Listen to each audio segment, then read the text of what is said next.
Have you ever wondered how time of flight principle is used to measure objects in 3 dimensions? Or how completeness of an object is measured using 3D camera? If yes, this video is for you. I am Rajvir, founder of Code and Compile. Today I'm going to talk about 3D camera O3T300 from IFM. In this video we'll see some more applications like volume check, dimensioning, completeness, level, or user-defined mode. But let's first understand the principle of its operation.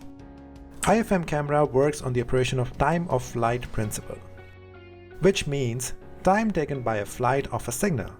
Based on the time, distance between a camera and object is measured. Now the question is, what could be that signal? Sound or light? In 3D camera we use light signal, majorly because of 3 reasons: higher speed, longer range, and less disturbance. So imagine you have a camera and you have an object.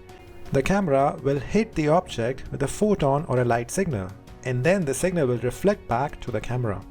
In this case, we can find the distance because we know distance is speed of light divided by time, but here we also divide it by 2. We use the time because time is the time taken by light to reflect back, and 2 because it is calculated for the round trip. So when you divide it by 2, you will get the distance between the camera and the object. That's how you will find the Z dimension of the measurement.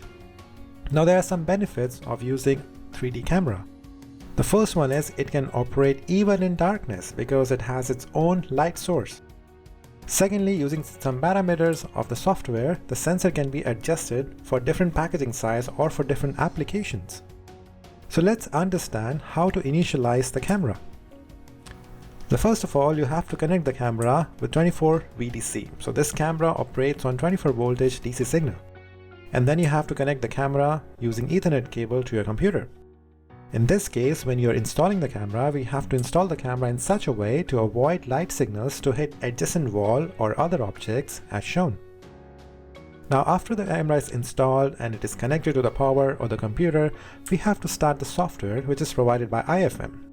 And this software is called IFM Assistance. You can download this software from the IFM website. This software will search and find the camera in your networks. And then we will see some application example of this camera. In the first example, we will see the dimensioning of rectangular objects. We will see how to do dimensioning of rectangular objects which might be running on a conveyor. We can calculate height, width, and length of the object.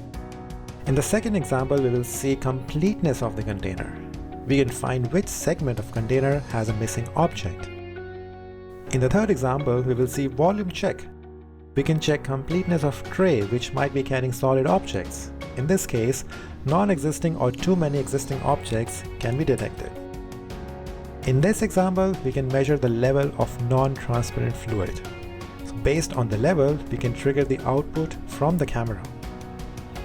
Last but not the least, we will see how to connect the camera to a PLC. So how to link this camera with Siemens PLC S7-1200 to read the measurements and trigger the output based on its set points. So we will have 3 segments: how to set up the camera, a sample program of S7-1200 which is provided by IFM, and we will see the observation in the PLC. So this was IFM 3D camera O3T300, illumination, measurement and evaluation in one unit.